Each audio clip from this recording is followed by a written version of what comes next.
श्री रामकृष्ण लीला प्रसंग दिव्य भाव 12 अध्याय तृतीय पाद। श्री रामकृष्ण देव का श्यामपुकुर में अवस्थान।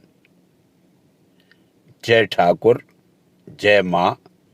ओम शिव शिव शिव। श्री रामकृष्ण देव का निज सूक्ष्म शरीर में घाव देखना, दूसरों के पाप ग्रहण के कारण वैसा होना और उसका फल। श्यामपुकुर में रहते समय श्री रामकृष्ण देव को एक दिन एक अद्भुत दर्शन हुआ था। उन्होंने देखा उनका सूक्ष्म शरीर स्थूल शरीर से निकलकर कमरे में इधर उधर घूम रहा है और उसके गले के संयोग स्थल में बहुत घाव हुए हैं। आश्चर्यचकित होकर इस प्रकार घाव होने का कारण सोचने लगे।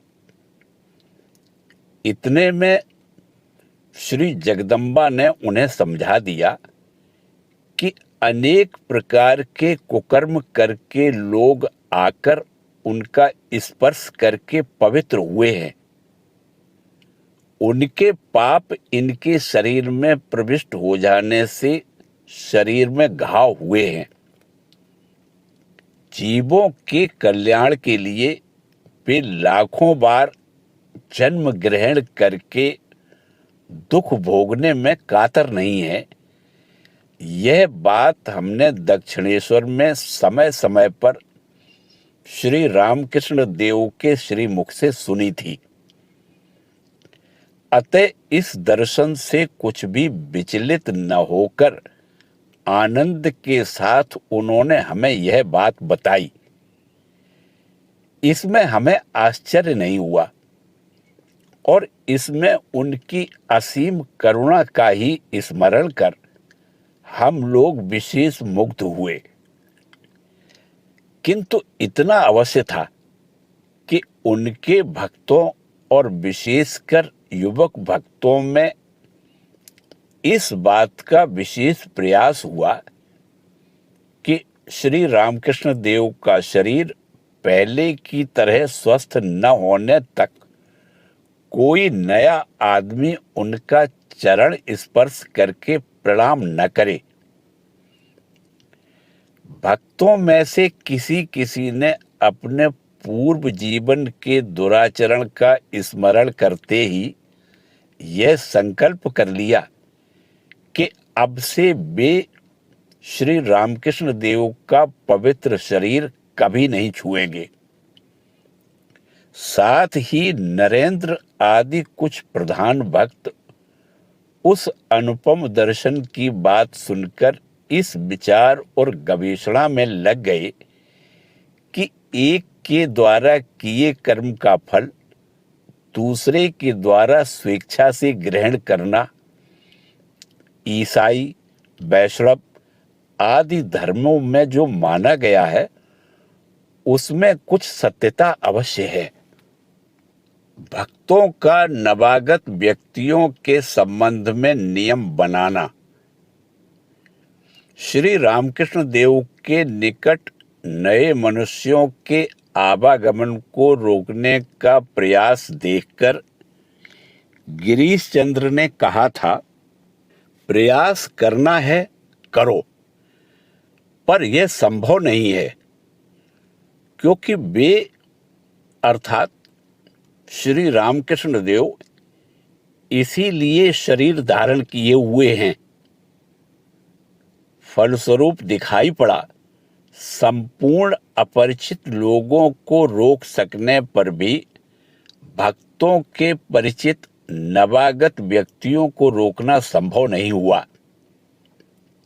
अतः नियम बनाया गया कि भक्तों में किसी के साथ विशेष परिचित हुए बिना किसी नवागत को श्री रामकृष्ण देव के निकट जाने नहीं दिया जाएगा और ऐसे व्यक्तियों को पहले से ही बता दिया जाएगा कि वे श्री रामकृष्ण देव का चरण स्पर्श कर प्रणाम न करें, परंतु संपूर्ण अपरिचित किसी किसी की व्याकुलता देखकर इस नियम का व्यतिक्रम भी होने लगा।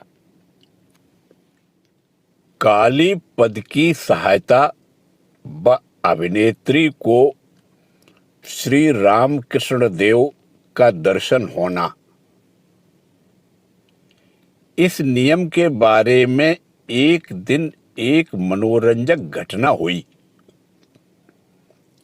गिरीश चंद्र द्वारा परिचालित नाट्यशाला में एक दिन दक्षिणेश्वर में रहते समय श्री रामकृष्ण देव एक धार्मिक नाटक देखने गए थे एवं नाटक की प्रधान भूमिका जिस अभिनेत्री ने की थी उसके अभिनय की निपुणता की प्रशंसा की। अभिनय के अंत में इस अभिनेत्री ने भावाविष्ट श्री रामकृष्ण देव की पद वंदना करने का सौभाग्य प्राप्त किया था। उस दिन से वह उन्हें साक्षात देवता मानकर विशेष श्रद्धा भक्ति करती थी। उसके बाद से वह उनका पुण्य दर्शन लाभ करने का मौका खोज रही थी। श्री रामकृष्ण देव की कठिन व्याधि की बात सुनकर वह अब उन्हें फिर एक बार देखने के लिए और भी व्याकुल हो उठी। श्रीयुत कालीपद घोष से परिचित होने के कारण उसने उनसे बहुत विनती की और इस विषय में उनकी सहायता के लिए याचना की। कालीपद सभी बात में गिरीश चंद्र के ही अनुगामी थे और श्री रामकृष्ण देव की योगावतार रूप से धारणा करने के फलस्वरूप इस बात पर विश्वास नहीं करते थे कि कोई दुराचारी यदि पछताकर उनका चरण स्पर्श कर ले तो उससे उनका रोग बढ़ जाएगा। अतः श्री रामकृष्ण देव के समीप उस अभिनेत्री को लाने में उन्हें कोई संकोच या भय नहीं हुआ। गुप्त रूप से सलाह करके एक दिन संध्या के पहले उसे पुरुष की तरह हैट कोट पहनाकर श्यामपुकुर लाए और अपने मित्र रूप से हम लोगों का परिचय कराकर श्री रामकृष्ण देव के सम्मुख ले गए और वहां उसका यथार्थ परिचय दिया।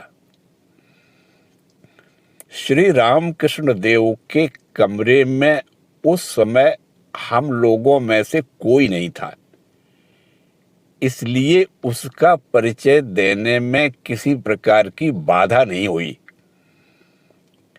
हम लोगों की आंखों में धूल झोंकने के लिए ही अभिनेत्री वैसे भेष में आई है, यह जानकर परिहास प्रिय श्री रामकृष्ण देव हंसने लगे और उसके साहस और निपुणता की प्रशंसा करते हुए उनकी श्रद्धा भक्ति देखकर बहुत प्रसन्न हुए। तदंतर उससे ईश्वर पर विश्वास करके उनकी शरण में रहने के लिए 2-4 धर्म की बातें कहकर थोड़ी ही देर में उसे विदा कर दिया।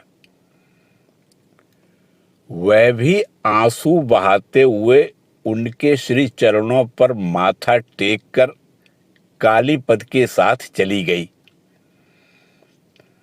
श्री रामकृष्ण देव से बाद में हमें यह रहस्य ज्ञात हुआ और हम ठगे गए हैं यह देखकर वे हास परिहास और आनंद कर रहे हैं, इससे हम लोग काली पद पर भी नाराज नहीं हो सके। भक्तों में भावुकता की वृद्धि का कारण। श्री रामकृष्ण देव के संग के प्रभाव से तथा उनकी सेवा करने के फलस्वरूप भक्तों के हृदय में भक्ति विश्वास दिनों दिन बढ़ते रहने पर भी उनके मन की गति की एक विपरीत तथा विपत्तिजनक मार्ग में जाने की संभावना होने लगी। कठोर त्याग और कष्ट साध्य संयम के आदर्श की अपेक्षा सामयिक भाव का उच्छ्वास ही इस समय उनके निकट अधिक प्रिय हो रहा था। वे इस समय यह नहीं समझ पा रहे थे कि मूल में त्याग और संयम न रहने से इस प्रकार के भावोच्छ्वास धर्ममूलक होने पर भी मनुष्य को काम क्रोध आदि रिपुओं के साथ संग्राम में विजय होने की शक्ति नहीं दे सकते हैं, और ऐसा होने के अनेक कारण एक एक करके उपस्थित हुए थे। आरंभ में सहज या सुखकर पथ और विषय का अवलंबन करना ही मनुष्य का स्वभाव है। इसी कारण से धर्मानुष्ठान प्रारंभ करने पर भी वह संसार और ईश्वर अथवा भोग और त्याग दोनों की रक्षा करके चलना चाहता है। कोई कोई भाग्यवान व्यक्ति ही इन दोनों को आलोक और अंधकार की तरह विपरीत धर्मयुक्त समझ सकते हैं और ईश्वर के लिए सर्वस्व त्याग रूप आदर्श को काटे छांटे और घटाए बिना इन दोनों का सामंजस्य होना संभव नहीं है, यह समझकर भ्रम में नहीं गिरते। इस प्रकार से दोनों दिशाओं की रक्षा करते हुए जो लोग चलना चाहते हैं, वे बस यह समझकर कि त्याग आदर्श की ओर इतना अग्रसर होना ही पर्याप्त है,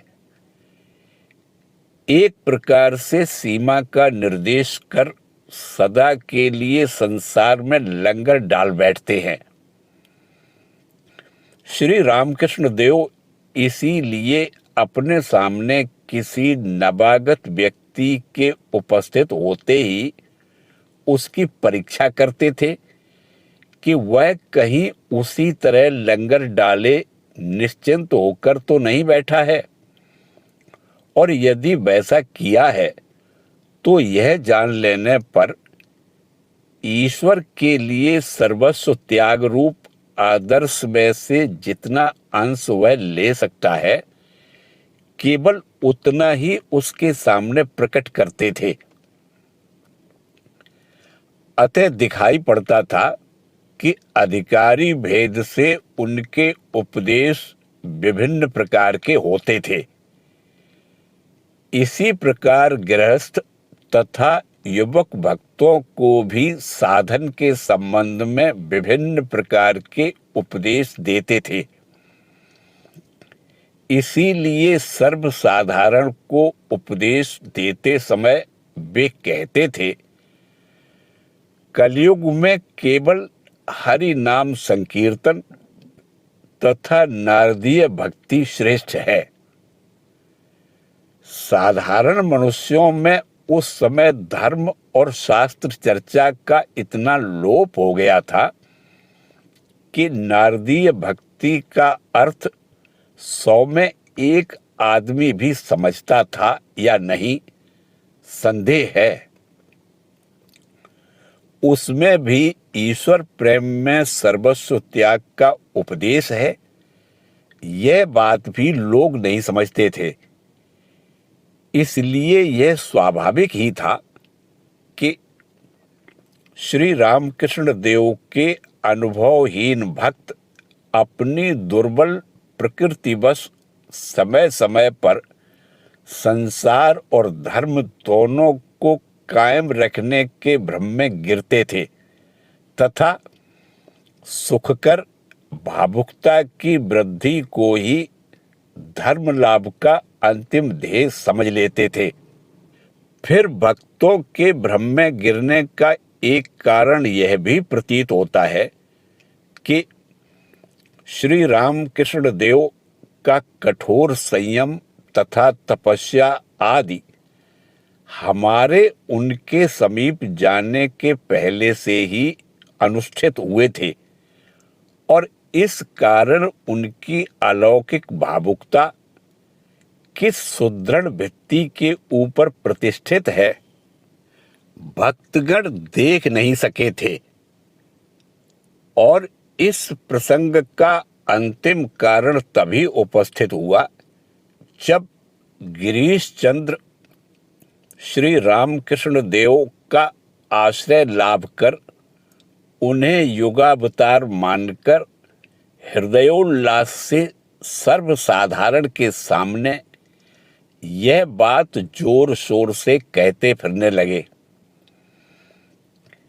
श्री रामकृष्ण देव के संबंध में ऐसी धारणा पहले से ही अनेक भक्तों के हृदय में विद्यमान थी, परंतु श्री रामकृष्ण देव का निषेध मानकर वे उस विषय को हृदय में ही छिपाए रखे थे। कारण श्री रामकृष्ण देव सदैव यही कहते आए थे कि उनके देहावसान के थोड़े दिन पहले ही अनेक व्यक्ति उन्हें ईश्वरावतार रूप से जान सकेंगे। गिरीश चंद्र के मन का गठन भिन्न प्रकार का था। उन्होंने कुकर्म या सुकर्म जो कुछ किया जीवन भर कभी छिपा कर नहीं रख सके, इसलिए उस संबंध में भी श्री रामकृष्ण देव का निषेध मानकर वे चल नहीं सके। उनकी तीव्र बुद्धि ऊंच नीच घटनाओं से पूर्ण विचित्र जीवन तथा हृदय के असीम उत्साह और विश्वास ने उन्हें श्री रामकृष्ण देव की दिव्य शक्ति के अनंत प्रभाव को समझाकर जिस पूर्ण आत्मसमर्पण करने में सहायता दी है, उसे भूलकर अब स्वयं वे जिस प्रकार कर रहे हैं उसी प्रकार करने के लिए सबको मुक्त कंठ से बुलाने लगे। फलस्वरूप आंतरिकता के बदले लोगों ने केवल मौखिक रूप से यह समझना प्रारंभ कर दिया कि उन्होंने अपना बकलमा गुरु को दे दिया है, आत्मसमर्पण किया है आदि आदि। और इस प्रकार साधन, भजन, त्याग, वैराग्य, तपस्या आदि की आवश्यकता की उपेक्षा कर यह समझने लगे कि उन्होंने धर्म लाभ वस्तु को सुख साध्य कर लिया है। वैसे श्री रामकृष्ण देव के प्रति गिरीश चंद्र का असीम प्रेम इस प्रकार के प्रचार मार्ग में विघ्न डाल सकता था, किंतु गिरीश चंद्र की बुद्धि ने उन्हें समझा दिया कि युगों की धर्म गिलानी दूर कर अभिनव धर्म चक्र के प्रवर्तन के लिए जिनका शरीर धारण हुआ है और त्रिताप से तापित जीवों को आश्रय देने के लिए ही जो जन्म, जरा, दुख, कष्ट आदि को स्वेच्छा से वहन कर रहे हैं, अभीष्ट कार्य समाप्त होने के पहले उनका देहावसान होना कभी संभव नहीं है। अतः लोग श्री रामकृष्ण देव का आश्रय लाभ करके उनकी तरह शांति और दिव्य उल्लास के अधिकारी होंगे, इसीलिए वे उन्हें बुला रहे हैं। इसमें दोष कुछ भी नहीं है। गिरीश के अनुसरण में रामचंद्र की चेष्टा। गिरीश चंद्र की प्रखर बुद्धि और युक्ति तर्कों के सामने रामचंद्र आदि अनेक प्रवीण गृहस्थ भक्तों की बुद्धि उस समय बह गई थी। हमने पहले कहा है कि रामचंद्र का वैष्णव कुल में जन्म हुआ था, इसलिए यह स्वाभाविक था कि दिव्य शक्ति का विकास देखकर वे श्री रामकृष्ण देव को श्री कृष्ण और गौरांग रूप से विश्वास करते थे। अंतर इतना था कि गिरीश चंद्र के प्रचार के पूर्व अपना भाव वे कुछ ढांक तोपकर लोगों के सामने प्रकट करते थे। अब गिरीश चंद्र की सहायता पाकर उनका उत्साह बहुत बढ़ गया था। अब वे श्री रामकृष्ण देव को अवतार रूप से बताकर ही नहीं रुकते थे, बल्कि उनके भक्तगण श्री गौरांग और श्री कृष्ण के अवतार में किस किस रूप से आविर्भूत हुए थे, समय समय पर इस विषय में भी जल्पना कल्पना करने लगे। फलस्वरूप सामयिक भावुकता के उच्छ्वास से इस समय जिनमें शारीरिक विकृति उत्पन्न हो रही थी तथा कभी कभी चेतना का लोप हो रहा था, वे उनके सिद्धांत से उच्च स्थान प्राप्त करने लगे। इस विषय में विजय कृष्ण गोस्वामी की सहायता। श्री रामकृष्ण देव के युगावतार होने में विश्वास स्थापित कर भक्तों में कुछ जब इस प्रकार की भावुकता के उच्छ्वास में बहते जा रहे थे, उस समय एक दिन श्रीयुत विजय कृष्ण गोस्वामी ढाका से आए और श्री रामकृष्ण देव का दर्शन करके सबके सम्मुख मुक्त कंठ से उन्होंने घोषणा कर दी कि एक दिन ढाका में जब वे अपने कमरे में ध्यान कर रहे थे, उस समय श्री रामकृष्ण देव वहां अपने शरीर सहित प्रकट हुए थे और उन्होंने श्री रामकृष्ण देव का अंग स्वयं अपने हाथ से स्पर्श करके देखा था। अग्नि में ईंधन संयोग की तरह उनका यह प्रचार फलप्रद हुआ। इस भावुकता की वृद्धि के कारण इस समय 5-7 भक्तों में भजन कीर्तन आदि सुनते ही बाह्य चेतना का आंशिक लोप और शारीरिक विकार उत्पन्न हो रहा था तथा कुछ लोग सहज बुद्धि एवं ज्ञान विचार का प्रशस्त पथ छोड़कर श्री रामकृष्ण देव की दैवी शक्ति के प्रभाव से कब कैसी अघटनीय घटना घटित हो जाए, इस भाव को लेकर उत्सुकता से प्रतीक्षा करने में अभ्यस्त हो रहे थे। नरेंद्र नाथ द्वारा वह भाव घटाकर भक्तों में त्याग, संयम आदि की वृद्धि करने की चेष्टा, श्री रामकृष्ण देव ने वैसी चेष्टा क्यों नहीं की थी?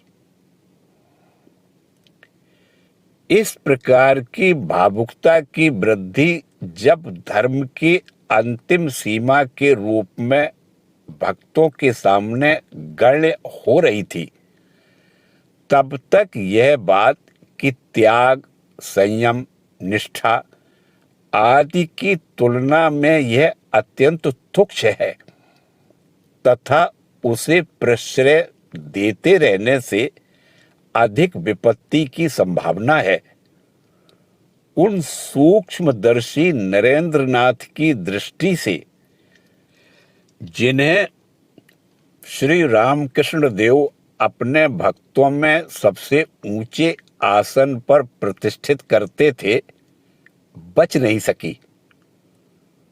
उन्होंने यह विषय उन भक्तों को भली भांति समझाकर उन्हें इस पथ से बचाने की यथेष्ट चेष्टा की थी।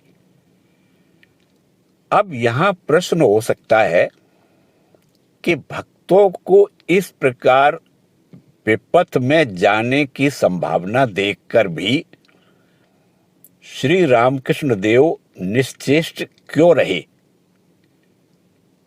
उत्तर में कहा जा सकता है कि वे बिल्कुल निश्चेष्ट नहीं थे, किंतु जिस भावुकता में कुछ भी कृत्रिमता नहीं थी, उसे ईश्वर लाभ का एक पथ जानकर उन भक्तों में कौन कौन भक्त उस पथ के यथार्थ अधिकारी थे, इस पर ध्यान रखकर उन्हें उसी मार्ग पर परिचालित करने का समय और सुयोग खोज रहे थे। क्योंकि उन्हें हमने कई बार कहते सुना है, इच्छा मात्र से कोई भी विषय एकाएक सिद्ध नहीं होता, समय पर होता है, अथवा उस विषय की सिद्धि उपयुक्त काल के आगमन की प्रतीक्षा करती है। ऐसा भी हो सकता है कि भक्तों का यह भ्रम दूर करने में नरेंद्रनाथ को कटिबद्ध देखकर श्री रामकृष्ण देव उसका फलाफल देख रहे थे, अथवा नरेंद्रनाथ को यंत्र रूप बनाकर उस विषय को सिद्ध करना ही उनका अभिप्राय था। जीवन में स्थायी परिवर्तन न ला सकने के कारण भावुकता का मूल्य अल्प है। ऐसा निर्णय करके कि दृढ़बद्ध शरीर और स्थिर प्रतिज्ञ मन वाले युवक भक्त उनकी बात सहज ही समझ सकेंगे, नरेंद्रनाथ विविध तर्क युक्तियों की सहायता से उन सबसे कहने लगे,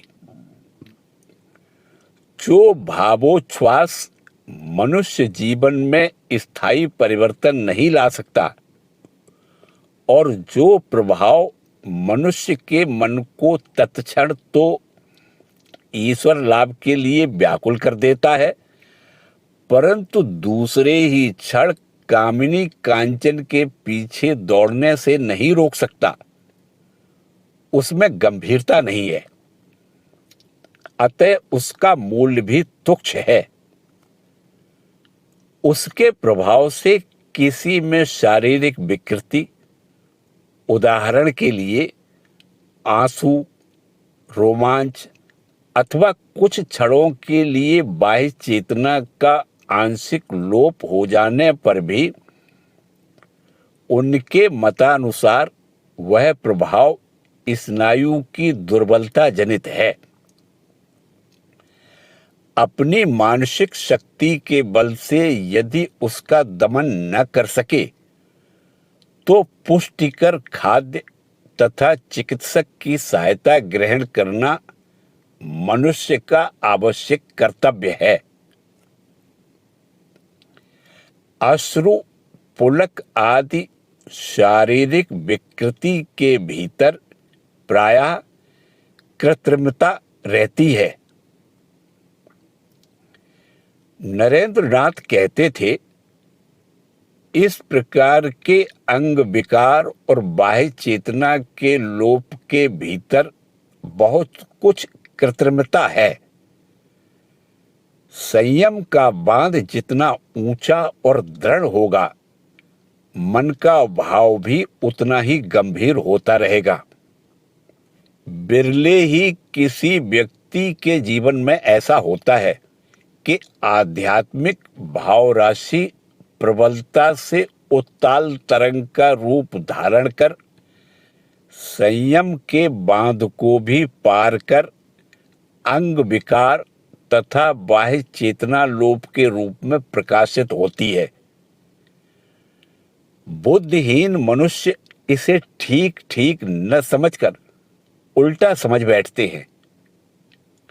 वे समझते हैं कि ऐसी अंग विकृति और चेतना विलुप्ति के कारण ही भाव की गंभीरता होती है और इसीलिए वे इस बात का स्वेच्छापूर्वक प्रयत्न करते हैं जिससे उनके शरीर में भी वैसे भाव शीघ्र ही आ जाएं।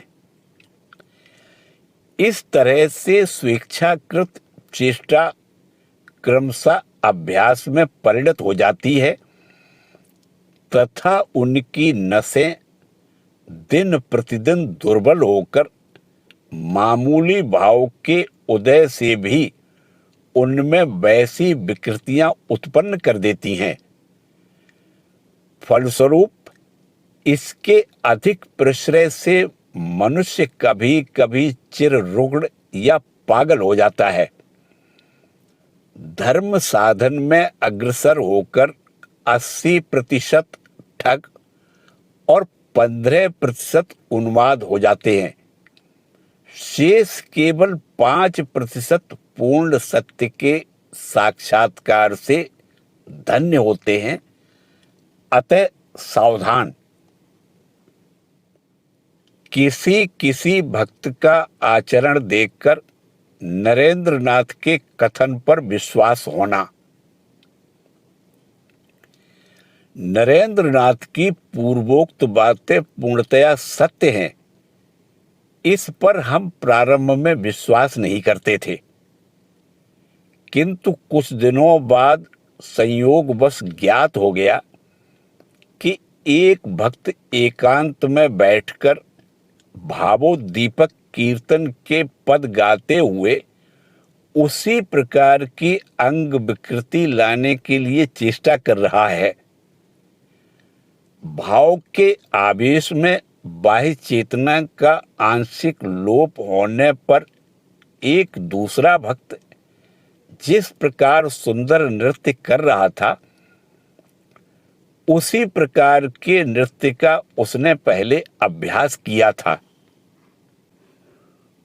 और इस व्यक्ति का नृत्य देखने के थोड़े दिनों बाद एक अन्य व्यक्ति ने भी इसी तरह का नृत्य प्रारंभ किया था। तब हमारी समझ में आ गया कि नरेंद्र नाथ की बात सत्य है। फिर एक अन्य अवसर पर एक भक्त में पहले से भी अधिक बार भावावेश होते देखकर उन्होंने उसे एकांत में अच्छी तरह समझाकर भाव संयम का अभ्यास और कुछ अधिक पुष्टिकारक चीज खाने के लिए आदेश दिया। एक पक्ष तक ऐसे अभ्यास के फलस्वरूप जब वह कुछ स्वस्थ और संयत हो गया, तब नरेंद्र नाथ की बात पर अनेकों को विश्वास हो गया। तब तो उन लोगों की तरह अपने शरीर में भावावेश से अंग विकृति तथा बाह्य चेतना का लोप न होते देखकर उन्हें तनिक भी पश्चाताप नहीं हुआ। भावुकता को लेकर नरेंद्र नाथ का हास परिहास, शिव के भूत और सखी युक्त तर्कों के द्वारा इस विषय का प्रचार करके ही नरेंद्र नाथ नहीं रुके, बल्कि किसी में भावुकता के भीतर कृत्रिमता, का पता पाने पर उस संबंध में सबके सामने परिहास का ताना देकर उसे समय समय पर लज्जित भी किया करते थे।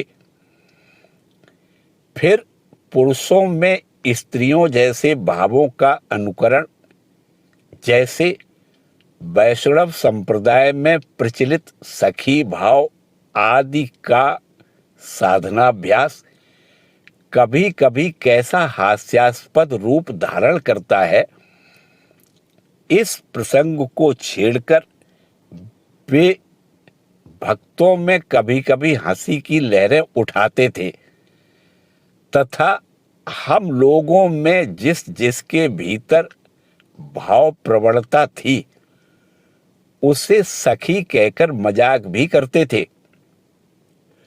पुरुष सिंह नरेंद्रनाथ यह कभी सहन नहीं कर सकते थे कि कोई व्यक्ति यथार्थता धर्म साधन में अग्रसर हो रहा है, इसलिए वह अपना पुरुषकार, अपनी तत्वानुसंधान प्रवृत्ति, ओजस्वता आदि छोड़कर सकरी सीमा के भीतर अपने को आबद्ध कर ले और स्त्री जैसे भावों का अनुकरण, वैष्णवों के कीर्तन पद का आलाप और रुलाई मात्र का अवलंबन कर ले।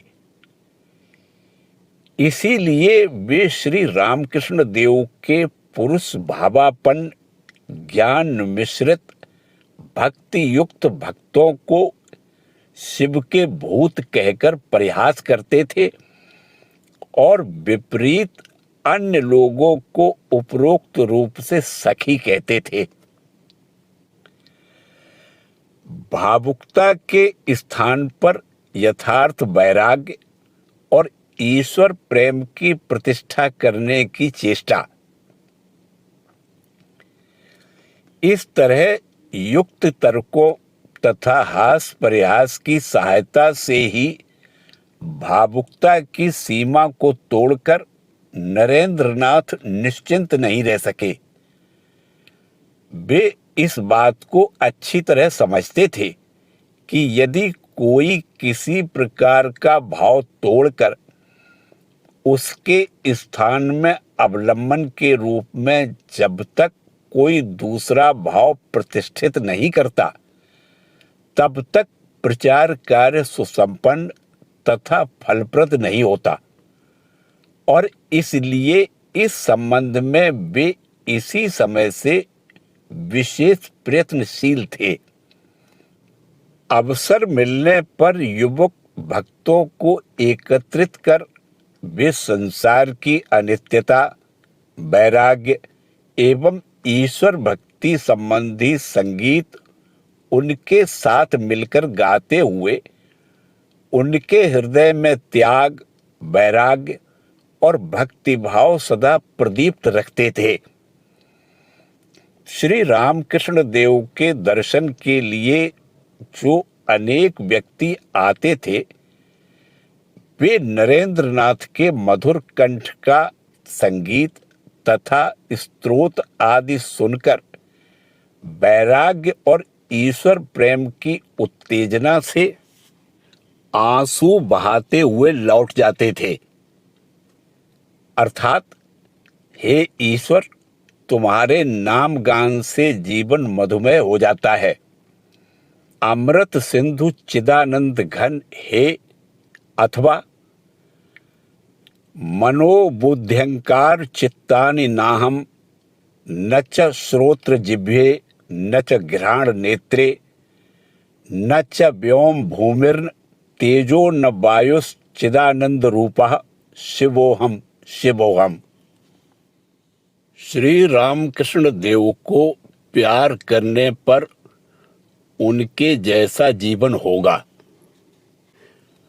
श्री रामकृष्ण देव के जीवन की गंभीर ईश्वरानुराग जनित साधना तथा उपदेश का वर्णन करके कभी कभी वे उनकी महिमा प्रचारित कर उन लोगों को मुग्ध और स्तंभित कर देते तथा ईसानुसरण, इमिटेशन ऑफ क्राइस्ट ग्रंथ से वाक्य उद्धृत कर कहते थे, प्रभु को जो यथार्थ रूप से प्यार करेगा उसका जीवन पूर्णतया प्रभु के जीवन के अनुसार गठित होगा। अतः श्री रामकृष्ण देव को हम लोग ठीक ठीक प्यार करते हैं या नहीं, इसका प्रकृष्ट प्रमाण उसी से मिल जाएगा।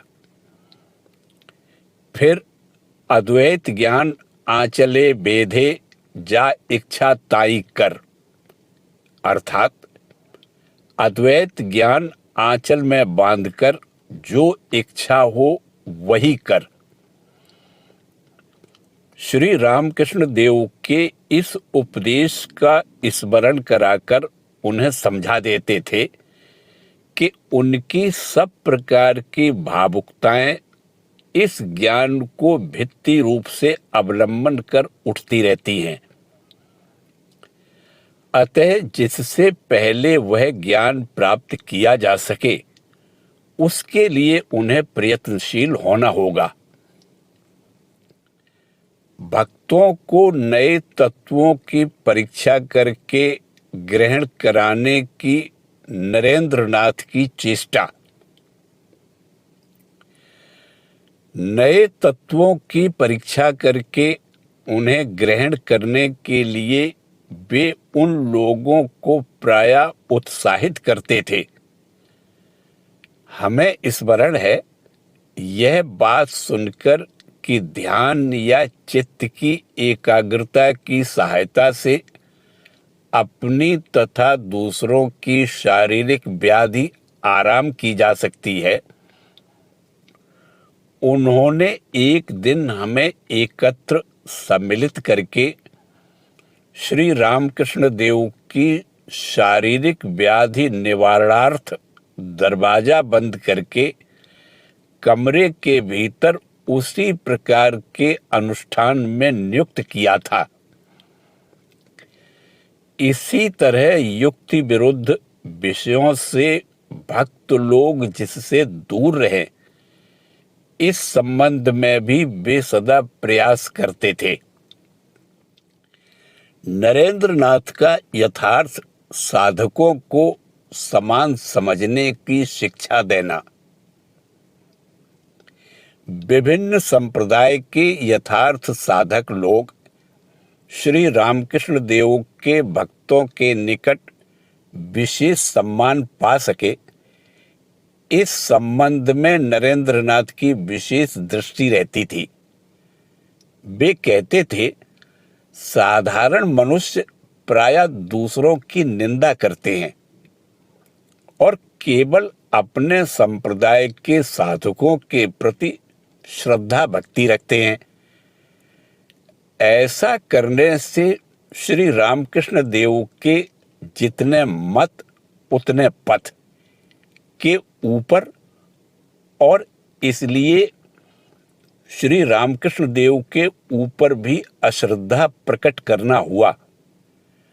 श्यामपुकुर में रहते समय ऐसी एक घटना की बात हमें स्मरण आती है। ईसाई पादरी प्रभुदयाल मिश्र नामक एक ईसाई पादरी श्री रामकृष्ण देव के दर्शन के लिए एक दिन उपस्थित हुए। गेरुआ वस्त्र धारण किए रहने के कारण पहले हम उन्हें ईसाई नहीं समझ सके। बाद में जब उन्होंने प्रसंगवश अपना परिचय दिया तब उनसे पूछा गया, आपने ईसाई होकर गेरुआ वस्त्र क्यों पहना है? उन्होंने उत्तर दिया, ब्राह्मण कुल में जन्म लिया है, भाग्य से ईसा मसीह के ऊपर विश्वास स्थापित कर उन्हें अपने इष्ट देव के रूप में ग्रहण कर लिया है।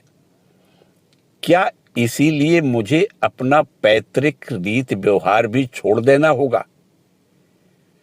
मैं योग शास्त्र पर विश्वास रखकर और ईसा को इष्ट देव के रूप में ग्रहण कर नित्य योगाभ्यास करता हूँ। जाति भेद में विश्वास न रखते हुए भी इस बात पर विश्वास करता हूँ कि जिस तिसके हाथ से भोजन करने में योगाभ्यास की हानि होती है, अतः नित्य अपने हाथ से पकाकर हविष्यान्न खाता हूँ।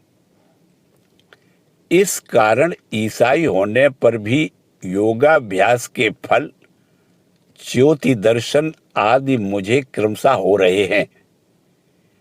भारत के ईश्वर प्रेमी योगी आदिकाल से गेरुआ वस्त्र पहनते आए हैं, अतः इससे अधिक प्रिय वस्त्र मेरे लिए और क्या हो सकता है। प्रश्न के बाद प्रश्न करके नरेंद्रनाथ ने उनके हृदय की सारी बातें एक एक कर निकाल ली और साधु तथा योगी जानकर उन्हें विशेष सम्मान देते हुए हम लोगों को भी वैसा करने का आदेश दिया था। हम में से अनेक ने उनके पैर छूकर उन्हें प्रणाम किया और उनके साथ मिलकर श्री रामकृष्ण देव की प्रसादी मिठाई पाई। श्री रामकृष्ण देव साक्षात ईसा हैं, ऐसा मत उन्होंने प्रकट किया था। श्री रामकृष्ण देव की व्याधि की वृद्धि और भक्तों का उन्हें काशीपुर के उद्यान में ले जाना। इस अवसर पर जबकि नरेंद्रनाथ श्री रामकृष्ण देव के भक्तों को शुभ मार्ग पर परिचालित कर रहे थे, श्री रामकृष्ण देव की शारीरिक व्याधि दिन पर दिन बढ़ती जा रही थी। डॉक्टर सरकार ने जिन औषधियों के प्रयोग से थोड़ी बहुत सफलता पाई थी, उनसे अब विशेष लाभ नहीं हो रहा था। अतः वे चिंतित हुए और यह सोचकर कि कलकत्ते की दूषित वायु के कारण संभवतः ऐसा हो रहा है, उन्होंने श्री रामकृष्ण देव को कलकत्ते के बाहर किसी उद्यान भवन में रखने का परामर्श दिया। उस समय मार्गशीर्ष मास आधा बीत चुका था। भक्तों ने यह सोचकर कि पौष मास में श्री रामकृष्ण देव मकान बदलना नहीं चाहेंगे, वे किसी उद्यान भवन की खोज में दौड़ धूप करने लगे और थोड़े दिनों में ही काशीपुर स्थित मोती झील के उत्तर में, जहां बराहनगर बाजार में जाने की बड़ी सड़क मिली है, उसी के सामने रास्ते के पूर्व ओर रानी कात्यायनी के दामाद श्री गोपाल चंद्र घोष का उद्यान भवन 80 रुपये मासिक किराए पर श्री रामकृष्ण देव के रहने के लिए ले लिया। श्री रामकृष्ण देव के परम भक्त कलकत्ते के सिमुलिया मोहल्ले के निवासी सुरेंद्रनाथ मित्र ने मकान के किराए का भार लेना स्वीकार किया। मकान ठीक हो जाने पर किसी शुभ मुहूर्त में श्यामपुकुर से सामान ले जाकर इस मकान में रखने का प्रबंध होने लगा और मार्गशीर्ष की संक्रांति के एक दिन पहले तीसरे पहर भक्तगण श्यामपुकुर के डेरे से श्री रामकृष्ण देव को काशीपुर के उद्यान भवन में लाए। फल फूल युक्त वृक्षों से सुशोभित उस स्थान की खुली हवा, निर्जनता आदि से ही श्री रामकृष्ण देव को आनंदित देखकर भक्तों को परम आनंद हुआ। जय ठाकुर, जय माँ।